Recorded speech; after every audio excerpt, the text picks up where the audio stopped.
Naughty Dog.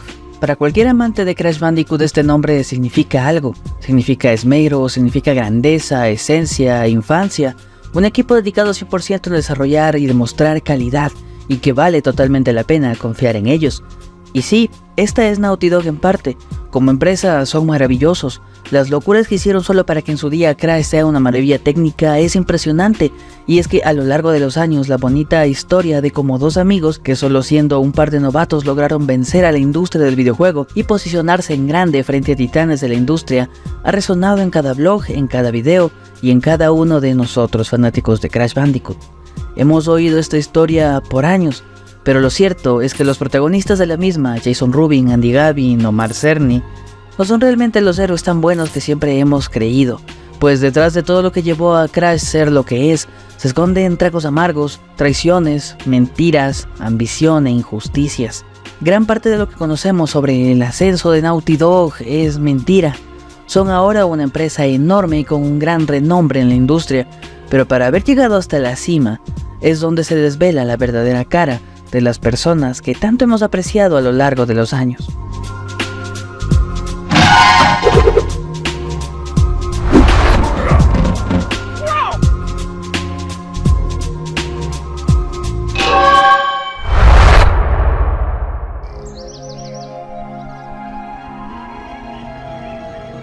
A estas alturas, todos conocemos a Naughty Dog, esa empresa que en sus humildes inicios empezó con solamente dos personas dentro del desarrollo de software, Andy Gavin y Jason Rubin, creando juegos caseros y de una dudosa calidad pero llenos de esperanzas, las cuales depositaron en una videoconsola llamada 3DO, reemplazando otros juegos originales por los suyos, lo cual, aparte de meterlos en problemas, también les brindó la posibilidad de llamar la atención a personas las cuales pudieron ver potencial en ellos. Naughty Dog es una empresa que tiene tanto renombre que con solo citarlo te pueden venir tantas aventuras y personajes emblemáticos, tanto en sus videojuegos desarrollados como las personas involucradas que también están detrás. Por eso, cuando a uno le nombran una empresa con la talla como la mencionada, muchos logros, cualidades, incluso historias también son aplicadas a ellos. Pero, ¿qué pasa si todo eso que sabes, ese cuento de superación ante cualquier adversidad, que incluso ante las peores situaciones y los peores tratos, pudo salir adelante luchando con la frente en alta para mantener firme su posición, demostrando paso a paso de lo que son capaces? Sí, es verdad, pero a medias, dentro de lo que en realidad sería un caótico estudio llamado Naughty Dog. Así es, porque en las distintas redes siempre se tienen presentes las versiones de las personas claves del desarrollo dentro de Crash Bandicoot, como lo son Andy Gavin y Jason Rubin, ambos fundadores de esta desarrolladora. Y el cómo ellos nos cuentan con bastante nostalgia como uno de sus personajes más destacados se fue cocinando con el pasar del tiempo hasta el resultado final con lujo de detalle, es bastante bonito. La mayoría de las entrevistas sobre Crash han sido estas personas y en muchos casos pues coinciden bastante, dando esa veracidad a la historia y haciendo que se quede como un hecho conocido a cultura popular del marsupial, tanto en canales de videojuegos como los propios fans, donde incluso muchos de nosotros formamos parte de este conocimiento. Pero solo poniéndonos a indagar un poco más en declaraciones ya sea de artistas, de programadores, de encargados de marketing, podemos encontrar varias incongruencias que hacen que las declaraciones oficiales de Naughty Dog se desmonten, no sean del todo cierto o sean directamente una mentira, desde cosas extremadamente importantes hasta nimiedades. ¿Cómo conocemos esta historia? Willy the Wombat era el primer nombre que obtuvo el personaje y se partió desde aquí con el diseño, pues Charles Villas y Joe Parsons con experiencia en Hanna-Barbera, ambos artistas principales del primer Crash, tomaron como base un Wombat para darle forma en estas fases iniciales, llamado todavía Willy. Al enterarse que un personaje ya llamado así existía, es que Willy mutó en un Bandicoot, conservando el nombre que según Jason Rubin este mismo no sonaba tan llamativo para él, y es aquí donde entran en juego las cajas, pues Taylor Kurosaki y Dave Baggett, que por la onomatopeya de romper cajas, Crash, se les ocurrió llamar al personaje Crash Bandicoot, y en palabras del mismo Jason Rubin, tuvimos muchas discusiones con la directora de marketing, incluida su insistencia en que Crash se llamara Wes, Wesless o mi favorito, Wizzy the Womb. La directora de marketing a la que se refiere era Kelly Flaherty, a lo que Naughty Dog se opuso fuertemente, se puso firme y plantaron cara ante Universal alegando de que si ese juego no se llamaba Crash Bandicoot, pónganle el nombre que quieran, pero terminan ustedes mismos el desarrollo. Fuertes palabras a las que Universal accedería a regañadientes y así tendríamos a día de hoy Crash Bandicoot. Esta es la historia más sonada y propiamente contada por el mismo Jason Rubin. Sin embargo, uno de los productores principales de Universal, Dave Sealer, en un grupo de Facebook, Crash Bandicoot, la historia jamás contada, un grupo al que ya llegaremos más tarde a darle el énfasis necesario, contaría que Kelly Flaherty ha sido bastante difamada por Jason Rubin a lo largo de los años, pues según Sealer, quien realmente estaría a favor de que el personaje se llame como Crash Bandicoot fue la misma directora de marketing Kelly Flaherty, y que, por el contrario, quienes peleaban contra el nuevo nombre eran los mismos Jason y Andy, quienes preferían Willy the Wombat. Según Sealer cuenta, ambos estaban tan reacios a cambiar el nombre del Wombat que no fue hasta una reunión en las oficinas de Universal. Una vez ahí es que todo el mundo apostó por el nombre Crash Bandicoot como el final, dejando a ambos sin el nombre que les gustaba. Wuzzles, right? Wuzzles the Wombat? Willie the Wombat. Willie the Wombat. All right. Well, we found a book on Tasmanian animals, and there was, hedgehogs and Tasmanian tigers and everything else in there. Tasmanian devil was in there, and we were like, this is obviously where characters come from. They come from Australia and Tasmania. So we'll take one that isn't taken, the wombat, because that sounded like a cool word. So we started with the wombat. We're going to own that animal. We're going to own wombat. Own one. That was exactly it. It was like when you think Tasmanian Devil, you think of the Roadrunner, you think of the Warner Brothers characters. So we're going to own the wombat. That is a great name and we're going to own that. Lo que me hace pensar que como el nombre de Crash Bandicoot funcionó tan bien con los años, Naughty Dog simplemente se inventó otra historia de que los creadores defendían el mismo y que la villana del cuento era la directora de marketing, adornándola incluso con pararse firmes y fuertes ante el grande de Universal, cuando eso nunca sucedió. Es más, según Sealer, Naughty Dog estaba bajo contrato y no tenían el poder para amenazar a cargos superiores de ellos, haciendo que toda la veracidad de esta historia se caiga a pedazos, y no será la única. Pero ya que topamos el tema de Jason Rubin y Kelly Flaherty, sigamos hablando un poco de este par. Como sabemos por propia palabra de Jason Rubin en una entrevista para Crash Mania, ¿qué pasó con Tawna después del primer juego?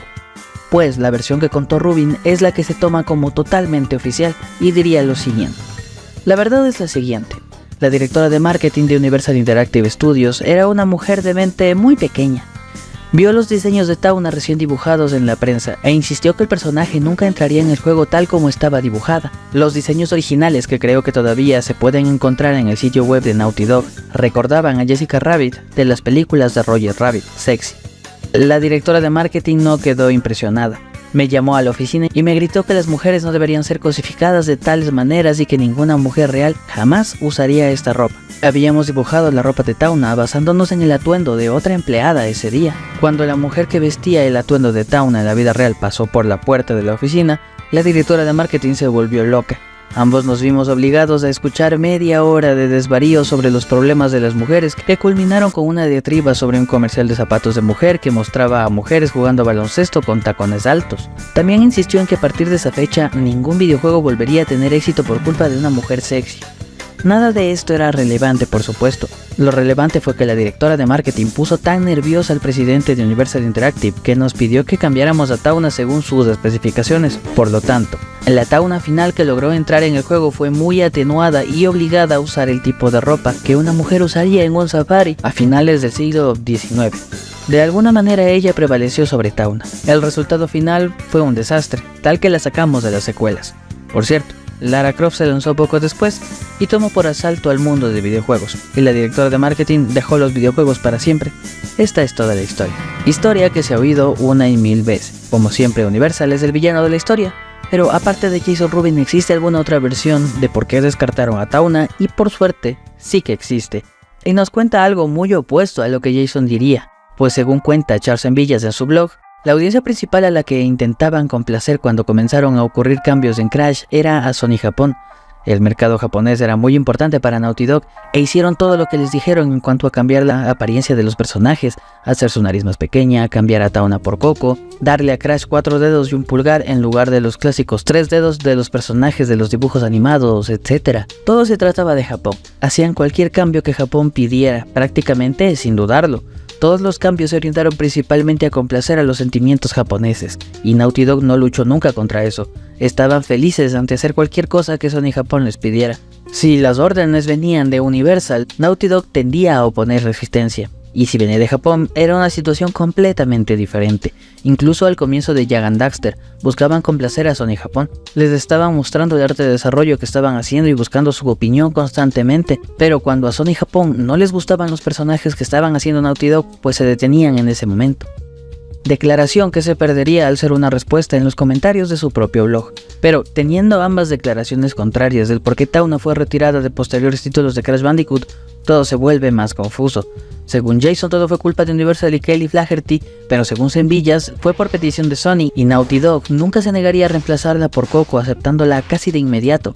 Por suerte, y para esclarecer algunas dudas, existen más de una anécdota de un tercero implicado en el proyecto que no tendrían realmente el por qué mentir con respecto a Tauna, y que estaban casi directamente implicados en dicha discusión. Uno de ellos sería Shuei Yoshida, el productor de localización de la versión japonesa de Crash Bandicoot, que en el año 2002 en la Game Development Conference contaría lo siguiente. Para el primer juego reemplazamos el personaje femenino, el único que estaba en el primer juego, Tauna. Un niño en Japón cuando la vio nos dijo, ¿quién es esa mujer de mediana edad? Así que ella era muy vieja para el mercado japonés.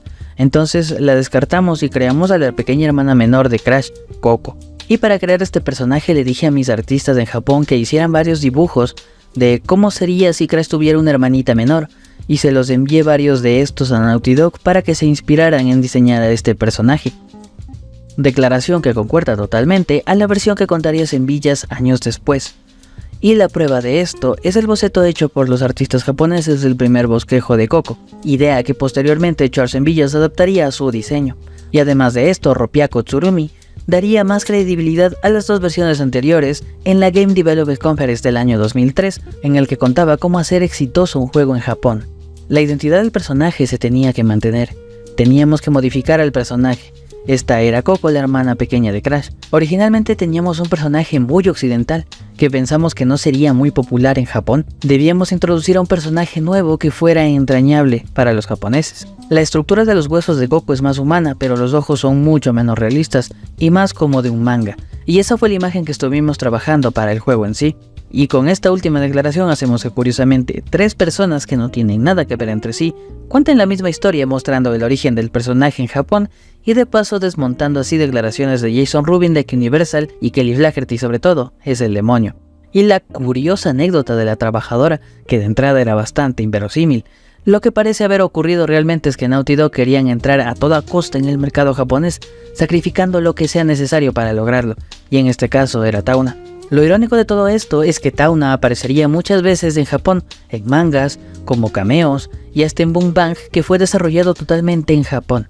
Y Universal tampoco tendría muchos problemas con las chicas voluptuosas tampoco, pues como vimos en CTR, las Trophy Girls aparecen mucho más provocativas que nunca. Lo que me hace pensar que quienes realmente no querían al personaje fue la misma Naughty Dog, y no fue por la culpa de un tercero. Ellos sencillamente no lo querían, aceptando todo lo que decía Sony Japón para crear a Coco basada en Tauna.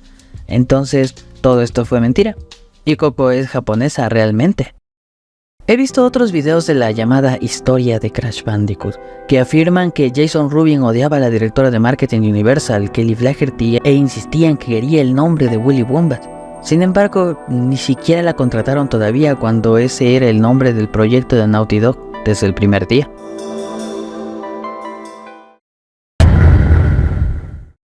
Todos sabemos como cultura general que durante el desarrollo de Crash Bandicoot las cajas fueron lo último que se añadió al título, naciendo por lo aburrido y vacío que quedó al final. Escenarios hermosos, personajes detallados, pero sin mucho que hacer en el juego. En palabras del propio Jason Rubin, esto es aburrido. Hay demasiado tiempo entre los enemigos, no hay nada que hacer, necesitamos algo que recoger. También necesitamos algo que hacer y se nos ocurrió la idea de las cajas. Este problema de último momento es mucho mayor de lo que parecía. tecnología, pues todo respecto al diseño de escenarios, personajes y detalles llevaban al límite la consola e hicieron que se necesiten maravillas para ocupar los últimos espacios libres de la PlayStation 1, pensando en la forma más sencilla y básica posible, iluminando así la mente de los desarrolladores que a último minuto dieron sentido y forma a esta última idea: cubos con iconos, formas y colores fáciles de mover para el programador y divertidos de romper para el jugador. Si buscas esta historia, realmente es fácil de encontrar como una curiosidad más contada por Jason Rubin. El cómo la idea fue añadir cajas al juego fue de él mismo. Pero ¿qué tan cierta es esta parte de la historia? Tenemos como base la frase: las cajas fueron lo último añadido al título. Es de por sí extraña. El juego, solo meses antes de que saliesen, ¿eran pasillos realmente vacíos? Suena bastante inverosímil, pero curiosamente, si es que vemos los niveles eliminados, ideas a medio coser, carecen de cajas, lo cual podría dar credibilidad a la historia. Pero todo esto cae cuando tomamos en cuenta las palabras de Dave Siller, productor de Crash Bandicoot, en el grupo de Facebook Crash Bandicoot: la historia no contada.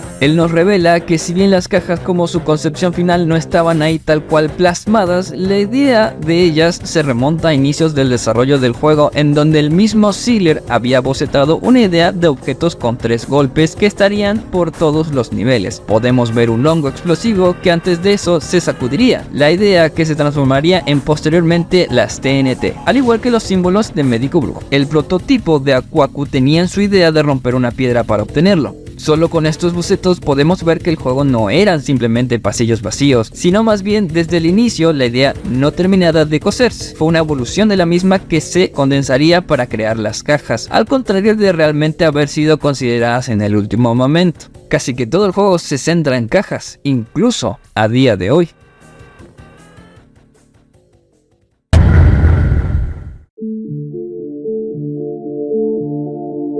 Esta es una historia curiosa. Nosotros conocemos, gracias a muchos videos de habla hispana e inglesa, junto con medios de comunicación web, la terrible historia de Crunch o la explotación laboral y desmérito a Naughty Dog por parte de Vivendi Universal en la concepción del personaje y el cómo esta distribuidora siempre esperaba cosas de calidad para poder seguir dándole soporte a esta desarrolladora. Incluso hay todo un testimonio escrito por parte de uno de los desarrolladores y una entrevista donde uno de los juegos con los que peor se pasó durante su desarrollo fue en el Crash Bandicoot 3, donde se menciona que para este último juego de la trilogía, Naughty Dog pasó por los peores momentos de explotación, con unos horarios de trabajos extras inhumanos que casi duplican las 8 horas de una jornada diaria, una aclimatación y espacio deficiente. Y todo esto suena realmente fatal, y más para unos empleados que te están ofreciendo un gran aporte y están dando todo de sí. Y la verdad que esto no tiene mucho sentido, ya que en otras entrevistas y otros medios como videos de biografías y similares cuentan cómo Naughty Dog se le pasaban investigando formas de que la consola PlayStation sea lo suficientemente liberada de sus capacidades para poder correr el juego que ellos querían hacer. No diría que perdieron el tiempo haciéndolo, pero sí puedo decir que en vez de hacer un juego capaz de funcionar en esa consola, intentaron ir más allá con el proyecto más ambicioso de la novata desarrolladora en ese entonces. Decir que la programación a la inversa para desbloquear ficheros que redirijan cómputos de un lugar a otro, utilizar una memoria que no estaba preparada para ello y lograr que eso aumentara un poco las capacidades de las cosas con las cuales ellos quisieron trabajar, es similar a crear un motor gráfico hoy día, pero con la diferencia de que ese motor gráfico era la propia consola.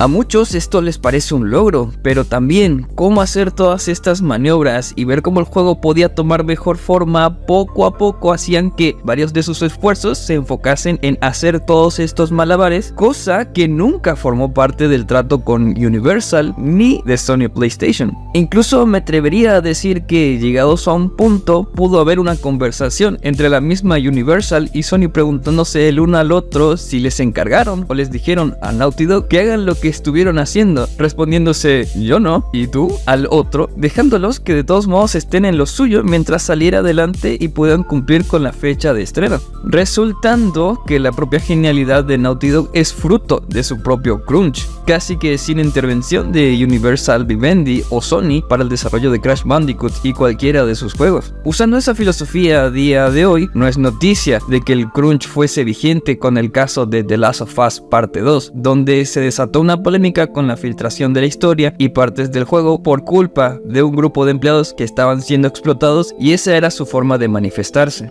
intentando disfrazar este hecho con el pasar de los años, ya sea culpando a otros o inventando historias de cómo un tercero tuvo un tal maltrato con ellos que los obligaban a trabajar demasiado en tan deplorables condiciones.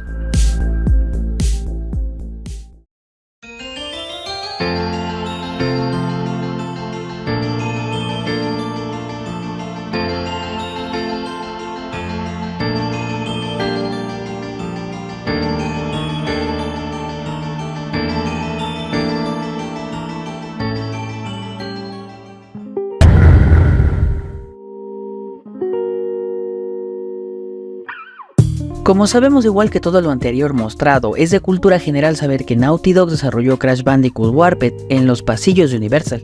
Es básicamente cultura general, así que mejor dejemos que el mismo Jason Rubin nos lo cuente. En el año 2012, para la muy desconocida página GameIndustry.biz, declararía lo siguiente. En 1998, Crash Bandicoot era una trilogía icónica que definió al PlayStation, pero el acuerdo de los 3 proyectos había terminado. Supongo que Naughty Dog tuvo que desalojar las instalaciones poco después. Naughty Dog tomó la decisión de no renovar su contrato con Universal Interactive. Para cuando llegó Crash Bandicoot 3, el papel de Universal se había reducido a nada. Sony financiaba y publicaba los juegos y además brindaba valiosos consejos de producción en todo el mundo. Mark Cerny, quien comenzó en Universal y contribuyó en gran medida al éxito de Crash, se convirtió en un contratista independiente y continuó trabajando con nosotros. Y por supuesto, Naughty Dog estaba haciendo el trabajo pesado de desarrollar los títulos. A Universal se le pagaba por los derechos de propiedad intelectual. Andy y yo decidimos que no estábamos dispuestos a dividir parte de los ingresos de los desarrolladores con una entidad que no aportaba nada a la mezcla, con la que era extremadamente difícil trabajar y que intentaba activamente atribuirse el mérito del éxito de Crash. Entonces anunciamos que no renovaríamos el contrato y que dejaríamos el lote después de Crash Bandicoot 3. En ese momento la gerencia de Universal Interactive perdió la cabeza. Nos vimos obligados a desarrollar Crash Bandicoot 3 en los pasillos de sus oficinas, aunque todavía tenían un contrato para darnos espacio en ellas. Decidieron hacernos la vida lo más miserable posible. Teníamos plazos extremos para un lanzamiento navideño, por lo que no pudimos mover al equipo a mitad de proyecto. Tuvimos que quedarnos en esos pasillos hasta que terminara el juego. Naughty Dog trabajaba 16 a 20 horas al día ese año, sin fines de semana. Y para empeorar las cosas, Universal se negó a pagar el aire acondicionado en sus oficinas y por lo tanto de los pasillos. Fuera de horario, los veranos de Los Ángeles, especialmente en el Valle de San Fernando, son extremadamente calurosos por la noche y especialmente en el fin de semana. El calor en el piso 34 pasó de los 100 grados. Esto no es una exageración. Tuvimos que comprar termómetros y medir la temperatura constantemente porque el calor estaba afectando más que nuestra comodidad. Nuestros servidores fallaban porque las temperaturas internas de los discos duros superaban los 300 grados centígrados y el edificio no nos permitía traer unidades de aire acondicionado portátiles, por lo que nos vimos obligados a enfriar los servidores soplando aire de un cubo de hielo en un ventilador. Eso resolvió el problema hasta que logramos disfrazar una unidad de aire acondicionado como un mini refrigerador y lo colamos. Estas palabras curiosamente no las volveríamos a ver más por parte de ningún miembro del staff de Naughty Dog, ni por ningún otro implicado en el desarrollo de Crash Bandicoot más que de Jason Rubin, quien ni siquiera ha mantenido en pie esta versión por años. Incluso contradice lo que él mismo diría posteriormente cerca del estreno de Insane Trilogy, en el cual junto con Andy y Mark Cerny cuenta cómo se divertían mucho jugando en los carritos de golf en los campos de Universal. Y llámenme desconfiado, pero eso parece todo menos una vida miserable, sinceramente. Y en estas declaraciones hay al menos 2 cosas cuestionables sobre Universal, al menos sobre el Universal de esos años, pues Universal además de eso también les brindaba las bibliotecas de sonido, les brindaba a los artistas de caricaturas como lo son Charles Villas y Joe Parsons, les brindaba músicos con Mutato Musica, les brindaba un marketing, y es curioso como Naughty Dog cuenta que Mark Cerny ayudó muchísimo en Crash Bandicoot, y él era un cabecilla de Universal en ese entonces. ¿Cómo no ayudó Universal si Mark Cerny es bastante relevante según el mismo Jason Rubin? Aquí arriba nos cuenta que se convirtió en un externo, pero él seguía trabajando en Universal. Aparte de eso, Universal también les brindaba oficinas, aunque parezca que no. Por lo que eso de que Naughty Dog trabajó sin camiseta más de 100 grados en el pasillo de Universal es totalmente una mentira, pues hay varias pruebas del mismo Naughty Dog que desmienten estas afirmaciones. Y para ello tenemos que ver el making of de Crash Bandicoot Warped, publicado en la revista PlayStation Underground, y Crash 3, trabajo en progreso, de un disco que proviene de la PlayStation Jam Pack. ambos videos datados del 15 de octubre del 98 y el 1 de octubre del 98 respectivamente. Para estas fechas todavía Naughty Dog no se había mudado a sus oficinas en Santa Mónica, por lo que las oficinas mostradas en este video pertenecen totalmente a las de Universal. En el video del trabajo en progreso se pueden ver unas oficinas bastante amplias con un balcón, mientras que en el making of podemos ver más a detalle los equipos y como no tienen ninguna especie de cubeta de hielo ni nada parecido, más bien parecen muy bien acomodados en un lugar más que lujoso.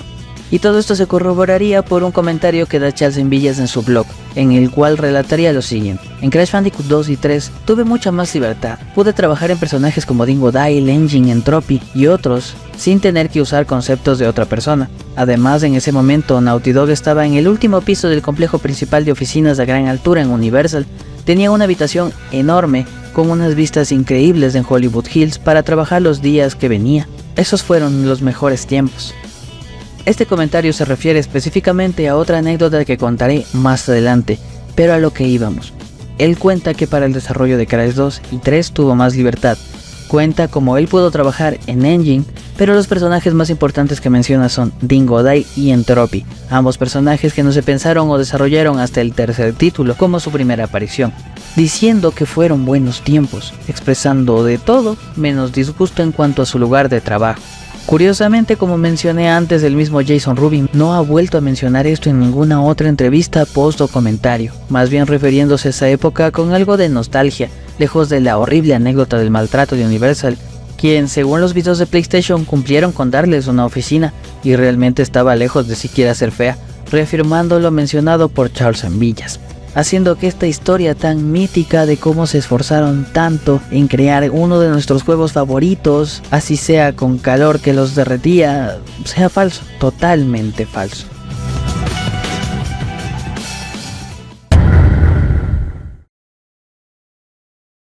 El caso con esta persona es bastante curiosa. Jason Rubin actualmente se suele asociar con la motivación absoluta y la autosuperación, el derribo de muchas barreras para poder lograr llegar a culminar de la mejor manera un deber, una persona con un carácter mastodóntico que haría lo que fuera para sacar adelante cada uno de los proyectos en los que esté involucrado. ¿Y realmente esto es verdad?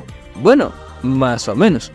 Rubin ha aparecido como foco de varios temas que tienen que ver con los videojuegos y su forma de expresarse ante el desarrollo y enfoque de estos mismos. Uno de ellos fue cuando en una entrevista afirmó que Nintendo, si bien tenían buenas IPs, no se estaban aprovechando lo suficiente por los obsoletos sistemas en los que salen. Además de los juegos como los que tienen, deberían ser disfrutados por más personas. Por ende, deberían ser una especie de third party, como el caso de Sega. Afirmación que le costó recibir la desaprobación de mucha gente y la controversia con otras personas que le daban la razón. Es un gran apasionado y visionario, no por nada llegó a ser presidente de THQ por allá en 2012, siendo responsable por el desarrollo de todos los productos de THQ a nivel mundial, de la mercadotecnia, sus productos y la publicación de los videojuegos. Cuando Rubin entró a THQ, la compañía acababa de despedir a 200 empleados y las acciones habían perdido el 99% de su valor máximo. Game Industry Internacional opinó que colocar a Jason Rubin al mando de la compañía fue sin lugar a duda una buena jugada. El fundador de Naughty Dog tenía un historial envidiable y una gran reputación dentro de la industria. Cuando Rubin tomó cargo de THQ, las acciones ya se habían desplomado y los despidos ya estaban en marcha. La empresa se encontraba ya herida de gravedad, por lo cual el fracaso de Rubin por salvar la empresa no reflejan de ninguna manera su habilidad y talento.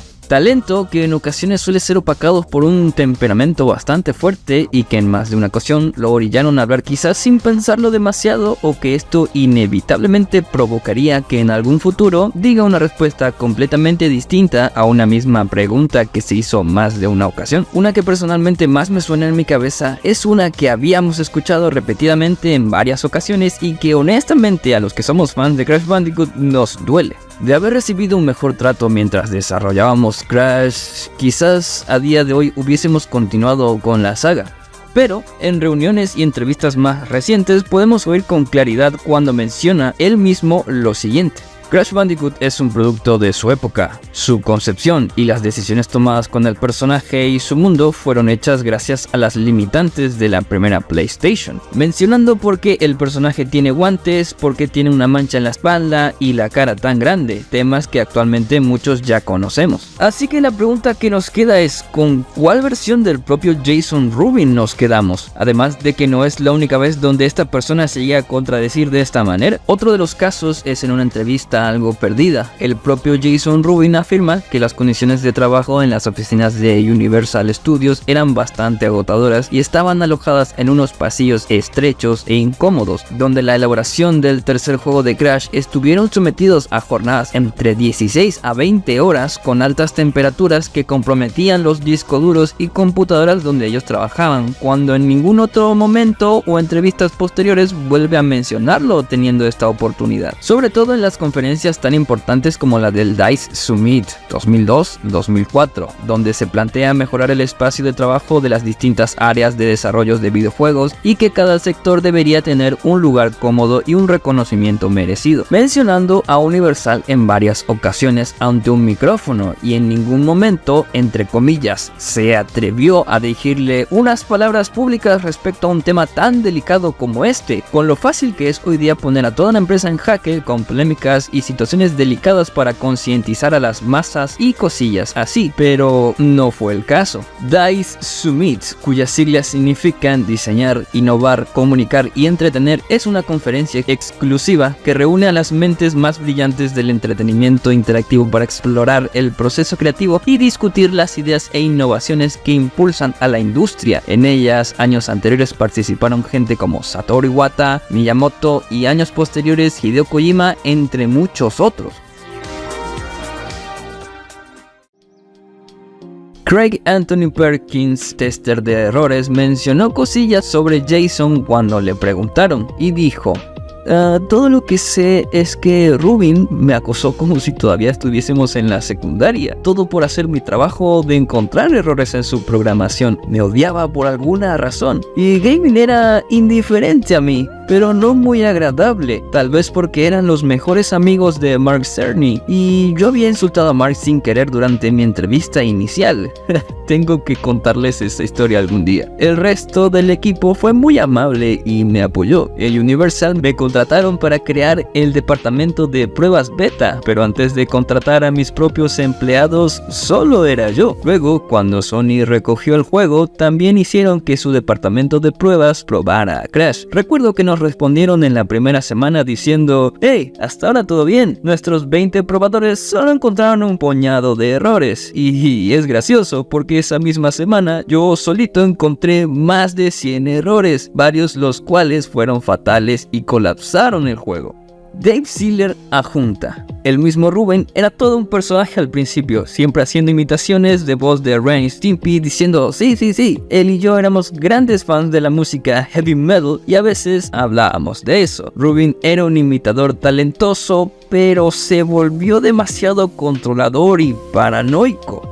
Algo que poco se menciona es que así como Jason Rubin tenía ese temperamento tan característico con la manera de dirigirse hacia otras empresas y desarrolladoras, también lo era con sus propios compañeros. No estoy afirmando que haya sido una persona agresiva, pero sí lo bastante exigente como para mantener algo incómodos o con algún temor hacia quienes compartían el mismo espacio con él por un tiempo, ya que las horas extras por las cuales se solían quedar en el trabajo eran por perfeccionismo que quería tener para estos proyectos, cuando en realidad nadie se lo pedía, o al menos no a estos extremos. Al parecer todo esto era producto de maquinaciones suyas. Además de que en varias ocasiones intentaron dividirse dentro de Naughty Dog para estar trabajando en más de un proyecto a la vez, cosa que por necesidades y falta de tiempo, muchas de estas divisiones no llegaban a funcionar, teniendo que volver a reunirse y dejar proyectos en manos de terceros, en alguna ocasión para tener un relevo, como el caso de Crash Team Racing y el desarrollo de lo que sería el primer Jak and Daxter, que a duras penas les salió bien. Luego intentaron repetirlo con Jak and Daxter y la Frontera Perdida para PSP y el Uncharted, el Abismo de Oro para el PlayStation PlayStation Vita, cosa que no pudieron concretar, se tuvieron que volver a unir y relegar los proyectos a compañías de apoyo que apenas si podían supervisar. Además de que incluso años después, a fechas actuales, la empresa se quedaría con esta mala costumbre por explotar a los empleados para cumplir tiempos y cuotas de calidad como había pasado en The Last of Us Parte 2. Y a estas alturas no nos sorprendería que haya sido así con proyectos anteriores también.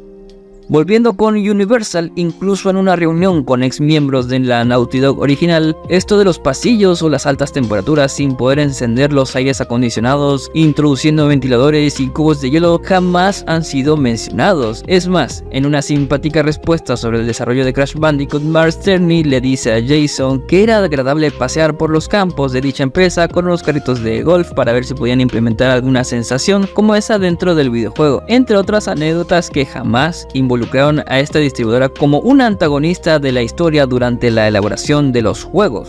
Cabe añadir que Jason y Andy mencionan en Twitter que desde el principio, durante el desarrollo de Way of the Warriors para el 3DO, Universal les facilitó el poder usar a Rob Zombie como parte de la banda sonora, además de la enorme biblioteca de sonidos para caricaturas, películas que estarían usando a futuro, y también el contacto de famosos músicos y artistas gráficos profesionales para la elaboración del juego que sería el verdadero gran comienzo de su carrera. Pero ya que topamos el tema de los artistas, ellos tienen su propia historia con Jason Rubin.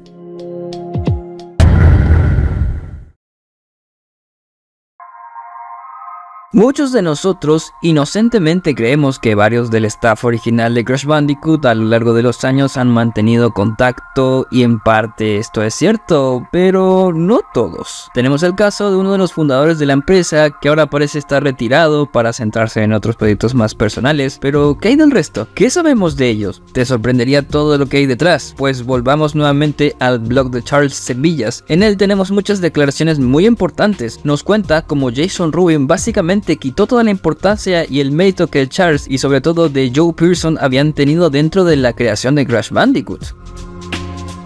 Tengo algunos de los diseños de Joe. No creo que la gente se dé cuenta de esto, pero él hizo todos los conceptos del fondo para el juego original. También escribió la biblia de producción del juego. Fue muy influyente en Crash en su momento cuando era Willy the Wombat. Jason era partidario de lo que Joe estaba haciendo. Su estilo tenía una peculiaridad que le atraía. Además, los entornos eran muy imaginativos y Joe contribuyó mucho a la historia. Los personajes de Joe fueron problemáticos para mí. No era un diseñador de personajes y Jason estuvo de acuerdo con casi todo lo que se le ocurrió. Sentí que mis manos estaban atadas en un punto y me enfoqué de tratar de hacer que sus diseños fueran funcionales, animables y más atractivos en lugar de explorar el aspecto de los personajes como se haría normalmente en un desarrollo. Dave Sealer fue el productor original del juego y tuvo mucho que ver con este, y con la creación del aspecto técnico en los entornos que se le ocurrían a Joe. Joe se separó de Naughty Dog en 1996, cuando aparecieron los primeros artículos en la revista con el lanzamiento de Crash 1. En estos artículos se citaba a Jason diciendo que tanto Joe como yo habíamos llegado tarde para ayudar a modificar el proyecto. Hizo parecer que solo éramos algo así como consultores y tergiversó el profundo papel que ambos desempeñamos en la creación literal de la propiedad desde cero. Naughty Dog nunca fue capaz de crear sus propias propiedades originales. Ni la franquicia Crash ni la franquicia Jak and Daxter podrían haberse creado sin que Naughty Dog nos contrataran a mí o a Joe. No tenían la estructura interna para hacerlo. Los primeros artistas que Naughty Dog contrató fuimos Joe y yo, aunque oficialmente no éramos empleados. Empezamos a trabajar en Willy, Crash, antes de que se tuviera nadie más en el personal. Nosotros fuimos los que pusimos la pelota en marcha desde el principio. Esto fue hace 20 años, a principios de septiembre, y estaba trabajando con Joe. Teníamos la revista, no recuerdo cuál era, pero tenía el primer artículo que salió sobre Crash Bandicoot. Salió en la portada de la revista y empezamos a leerlo. Creo que fue en el porche de su casa o en los escalones traseros del estudio, pero estábamos leyendo esto y nos quedamos en estado de shock. ¿Cómo? ¿Qué diablos es esto? ¿Sabes? ¿Vinimos a modificar el proyecto? Creamos todo desde cero. Fue asombroso.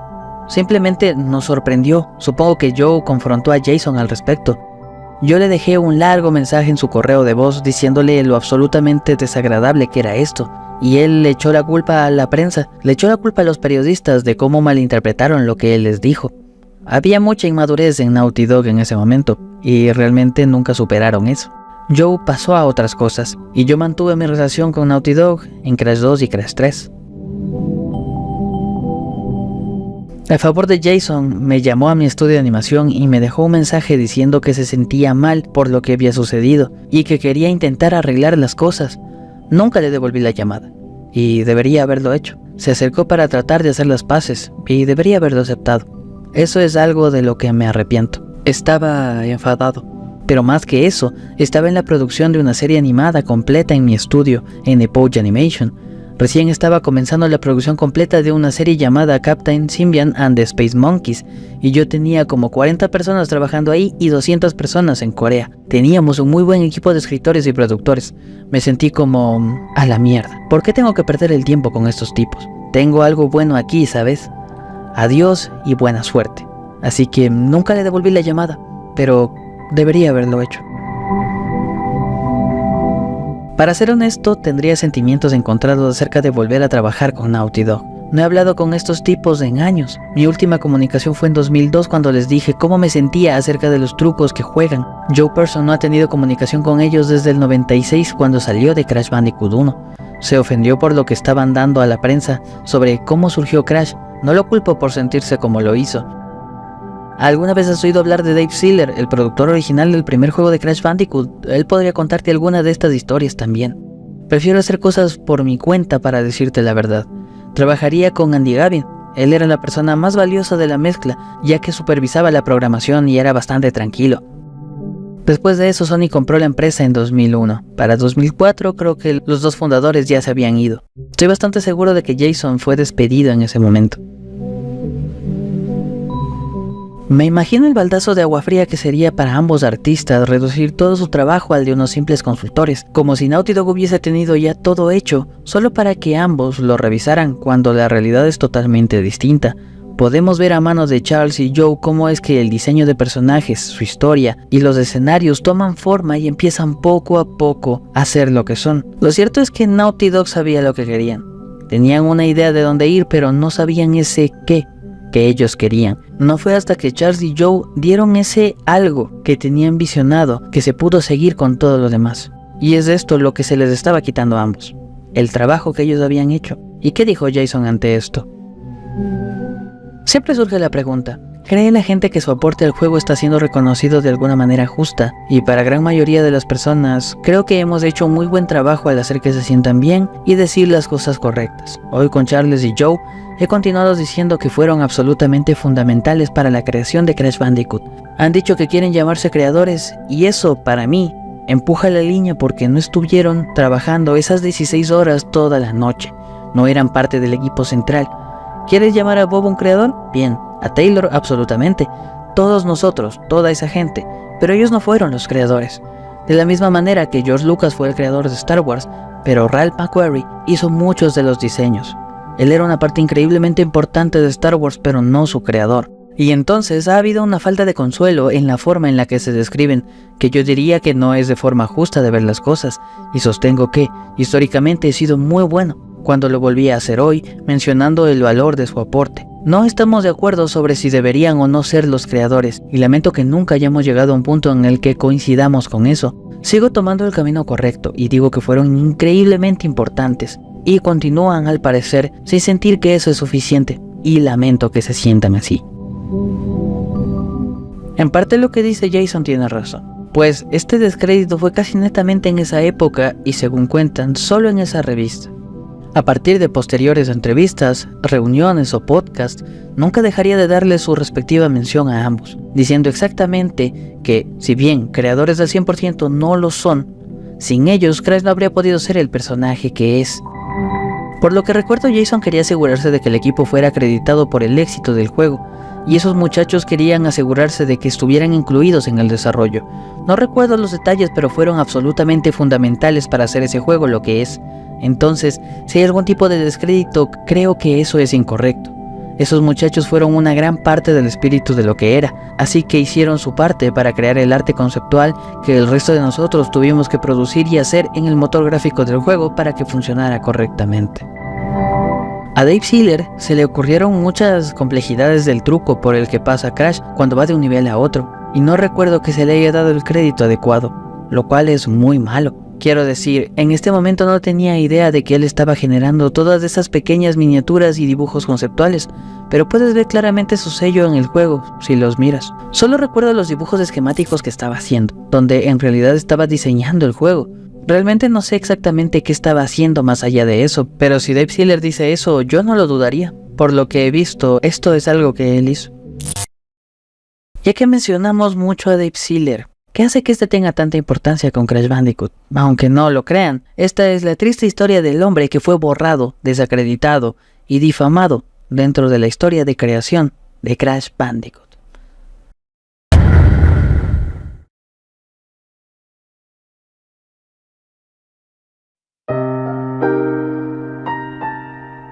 ¿Quién es Dave Siller realmente? Es el productor del primer Crash Bandicoot y claramente podemos ver cómo en los créditos el título es acreditado como tal. Pero fue más que eso, y esto cambió a lo largo del tiempo, desacreditando todo el trabajo que él había realizado para la concepción del primer título, ya que él fue también diseñador principal del primer título, como vimos en las declaraciones de Joe Barson y Charles Villas. Fue alguien importante para que el primer título tuviera el tan buen diseño que tiene, y aparte de estos comentarios, en 2015 Siller abrió un grupo de Facebook como un medio de ilustrar su experiencia durante el desarrollo del juego.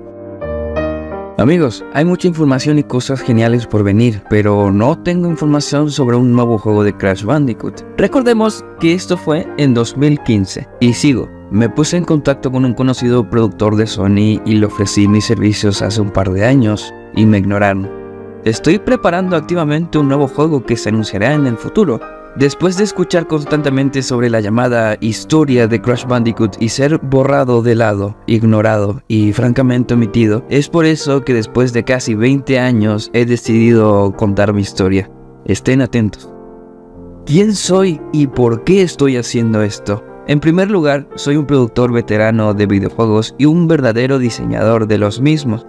Mi nombre es David Ray Siller, o generalmente conocido como Dave Siller en la industria.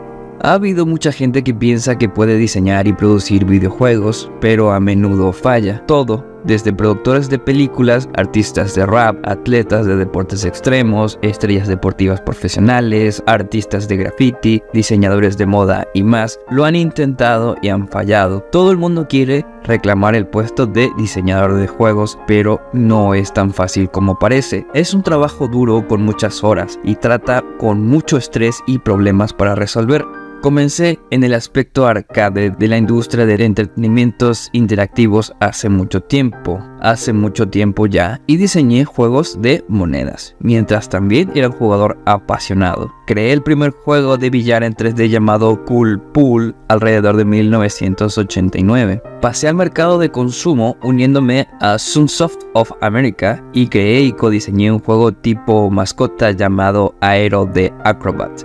En Universal fui el co-creador de Crash Bandicoot, pero por alguna extraña razón, la forma en que se ha escrito la historia sobre eso me eliminó gradualmente de todos y cada una de las menciones. Sin embargo, mi papel fue fundamental y significativo, como cubriré aquí. Soy humilde y honesto, y he callado sobre esto durante casi 20 años, pero los fanáticos de Crash Bandicoot me han contactado continuamente, fanáticos que conocían una historia diferente y han tratado de apoyarme todo el tiempo. Más tarde dejé Universal en toda su confusión y me uní a Capcom para dirigir su estudio. Eventualmente creé a Máximo, Ghost to Glory. Más tarde trabajé como diseñador principal del juego descargable publicado por Sony, Pain. Pero después de completar el prototipo, me enviaron a empacar. Mi esposa se estaba muriendo de cáncer de colon y estaba a 1000 millas de distancia, así que retirarme fue algo bueno. Con esta presentación y toda la información que nos brinda solo en ella, se puede corroborar quién es y el currículum realmente versado que posee. Cada juego que Siller menciona tiene un diseño bastante elevado. Se puede decir incluso que Aero the Acrobat en muchos aspectos es bastante similar a Crash Bandicoot, por lo que decir que Siller aportó nada durante la concepción del marsupial es totalmente erróneo. Si bien Naughty Dog son unos genios de la programación, venían de muchos títulos fracasados como el Way of the Warrior y muchos otros juegos que tienen que son prueba de ello, por lo que es innegable que Siller obviamente aportó para que Crash fuera lo que fue.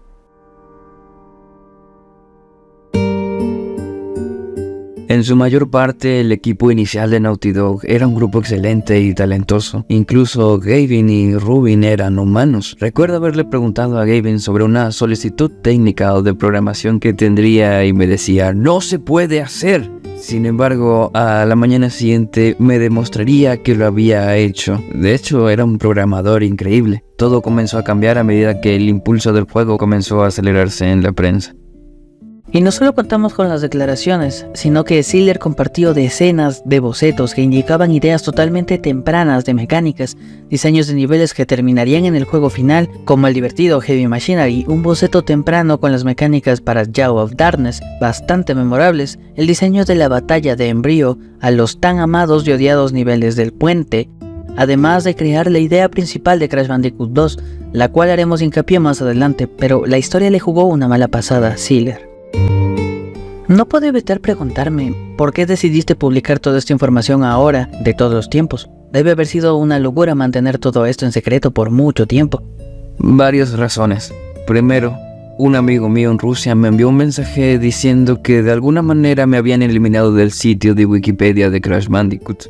En segundo lugar, salió el libro de arte y fanáticos y amigos estaban molestos porque parecía que había sido exorcizado de la historia por completo. Luego, mi esposa murió hace 5 años y yo estaba angustiado y deprimido tratando de lidiar con eso también. Y por último, me cansé que me despreciaran sobre ese tema, así que entré a mis archivos y decidí compartirlo todo. Liberando así a todo el mundo detalles e historias que Naughty Dog por años estuvo ocultando, o como el mismo Ziller afirma, endulzando, por no decir mintieron. Cuando se trata de Dave Ziller, no me siento cómodo diciendo que fue un gran productor de valor para el juego. Probablemente pueda revisar 100 nombres, algunos de los cuales he olvidado hace mucho tiempo, antes de llegar a Dave. Podría presentar un argumento en otra dirección, que no solo no ayudó, sino que hubo problemas. Dave no trabajó en Crash 2, Universal terminó su relación para ese entonces. Él puede decir lo que quiera decir, y ciertamente no pasaré mucho tiempo yendo punto por punto.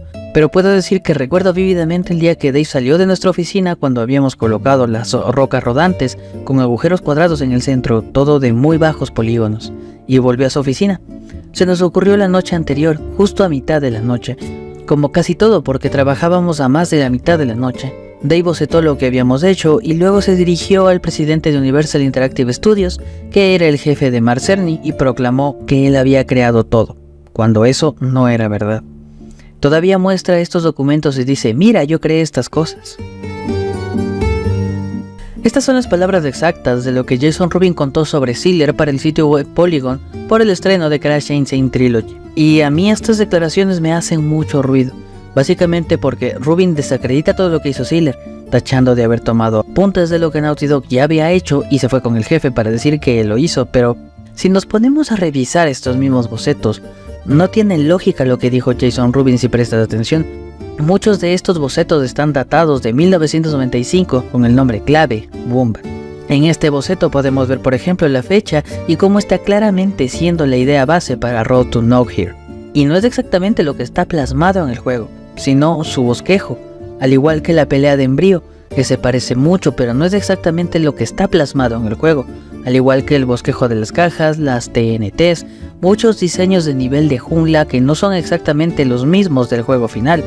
Entonces, de ser las cosas como las contó Jason, ¿por qué Ziller no copió exactamente lo mismo para tener aún más credibilidad ante su jefe? En lugar de eso, las imágenes presentadas por Ziller se nota que son ideas prototipos que evolucionarían hasta su versión final, incluso en tiempos, muchos nombrados como Willy Wombat y muchos otros nombrados como Crash Bandicoot, algunos solo como Bandicoot porque no se decidían con el nombre. Pero hagamos énfasis en esta declaración de Jason Rubin. Dave no trabajó en Crash Bandicoot 2, Universal terminó su relación. Declaración que reafirma aún más la importancia del no trabajo entre muchas comillas que tuvo Ziller según todo Naughty Dog. ¿Recuerdan este escaneo al que íbamos a hacerle hincapié más adelante? Pues esta es la idea base y prototipo de Crash Bandicoot 2, juego para el que Dave Ziller ya no estaba presente. Y si bien no es exactamente lo visto en el juego final, pues se trata de la idea de los hijos o nietos de Crash Bandicoot después del primer juego, pues el boceto está titulado como Mocosos Bandicoot, Las ideas plasmadas aquí servirían para desarrollar el final Crash Bandicoot 2. Si bien no se ocupa el puño ni muchas otras mecánicas que se ven más adelante, podemos ver más adelante de las capturas, podemos apreciar cómo se ideó el poder enterrarse, en 3D por supuesto. Y la añadidura vital para que Crash Bandicoot sea el juego que es la barrida. Analicemos un poco más esto, no es exactamente igual a lo visto en el juego final, obviamente la versión que salió al final es 100 veces más refinada. Pero este es su génesis, el génesis que cambia completamente el cómo se pueden jugar los Crash Bandicoot hasta el día de hoy con su cuarta parte, de un juego de solo saltos y giros a un gameplay mucho más amplio, dejando ver cómo es que Sealer es alguien que aportó incluso después de su salida, pero que aún así lo han exorcizado de todos lados. Revisando estas imágenes en un post de Reddit, podemos apreciar ese desprecio por parte de fanáticos que Dave Sealer quería evitar todos estos años. Ah, sí, Dave Sealer, el fraude de los videojuegos. Quiero decir, el tipo vio lo que estaba pasando en pantalla, irrumpió en su oficina, dibujó bocetos de diseños y fue al jefe de Universal para presumir, mira, hice esto. Es más un loco que otra cosa. ¿Pensando que Jason Rubin amenazó su vida por los juegos?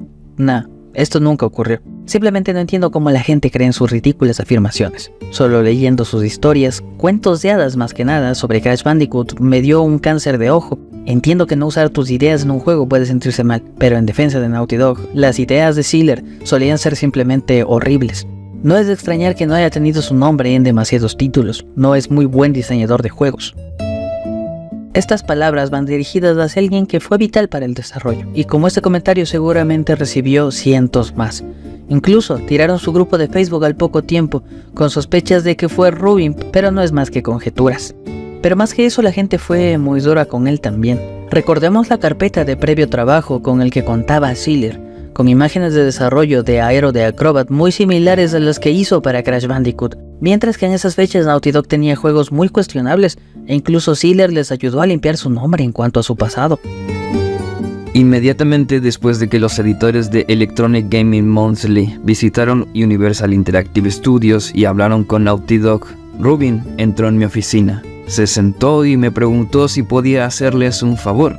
Esto fue después de todo lo que había pasado antes. Dijo que uno de los editores de EGM le dijo que en sus oficinas en Lombard había una pared del pasillo donde exhibían lo que pensaban que eran juegos de El Salón de la Vergüenza y que Way of the Warrior era la pieza central de esa pared. Me preguntó si podía hablar con ellos y hacer que eso desapareciera. E hice eso por ellos y nunca apareció que los ayudara de tantas maneras, excepto para tirarme constantemente debajo del autobús. Dave Sealer, con valor cero de producción en Hollywood.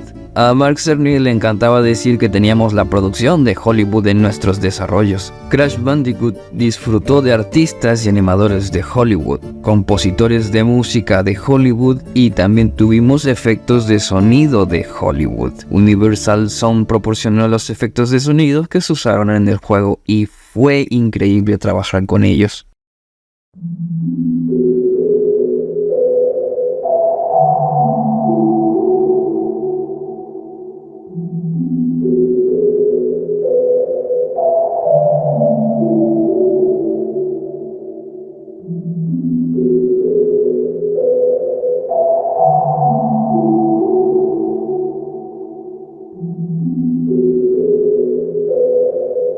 ¿Por qué es todo este descrédito a Sealer? Amenazas de muerte, problemas con el poder, problemas con quién estaba al mando o quién hizo todo realmente. Leyendo las palabras de Sealer es obvio el problema que tenía con Rubin, momento que aprovecharía Mark Cerny para darse más crédito y haber sido vital en todo. Y todo este es un cuento de ambición. ¿Recuerdan el descrédito que también tuvo Charles y Joe? Esto, aparte de haberse sentido como una patada, es porque tenían que ser comprados por Sony. Y para ello tenían que verse como una desarrolladora prometedora, que podía hacerlo todo mejor que todos. Por ello todos los méritos que hayan venido de Universal, para ellos no contaban. Universal más bien era el malo que cortaba las alas que tenía Naughty Dog. Y como dicta la historia, al final Sony sí los compró por esa imagen que se daban. Después de todo, Naughty Dog reconoció a todos los artistas principales, pero con Sealer era todo más personal. Puedo decir que para que Crash haya sido lo que fue, se posa sobre 3 pilares. La loca y maravillosa programación de Naughty Dog, Andy Gavin, Dave Baggett y Jason Rubin. Los artistas principales que crearon la historia y el personaje, muy importantes. y el diseño de niveles, conceptos e ideas que atribuyó Dave Siller. Porque con un personaje muy carismático, unos escenarios y gráficos preciosos, pero sin el magistral diseño de niveles que tiene el juego, no habría podido llegar al puesto que tuvo en los 90s. Y curiosamente, posterior a la compra de Naughty Dog por Sony, si bien salían juegos maravillosos, no digo que no llegaron a despegar tanto como con Crash, hasta que el equipo original salió del estudio y empezaron con Uncharted y un nuevo equipo. No digo que si hubiese estado Siller habría sido la mejor desarrolladora, pero este hecho contribuye para exponer la importancia de este mismo. Ser productor es un trabajo desagradecido, ya que combina una gran presión y mucho estrés, pero si estás destinado a seguir este sueño, entonces vale la pena los obstáculos que se interponen en tu camino. Sí, tienes razón, todo es posible. Muchos me han agradecido por entrenarlos, guiarlos o simplemente apoyarlos y creer en ellos, pero nadie en Naughty Dog lo hizo nunca. No voy a perder más mi tiempo con esto. De esto está llena esta situación, así que yo lo dejo ahí. Si bien Naughty Dog es a día de hoy otro equipo totalmente diferente, es muy triste saber que todo lo que este video contiene no son solo conjeturas. Hay pruebas, declaraciones y evidencia de ello. Para mí es triste saber que personas que crearon algo que amo y amé mucho en mi infancia, tienen un desarrollo lleno de mentiras, ambición y hasta son algunos malas personas. Es bastante triste, pero esta es la verdad. La verdad sobre las mentiras de Naughty Dog y cómo borraron a un hombre de la historia.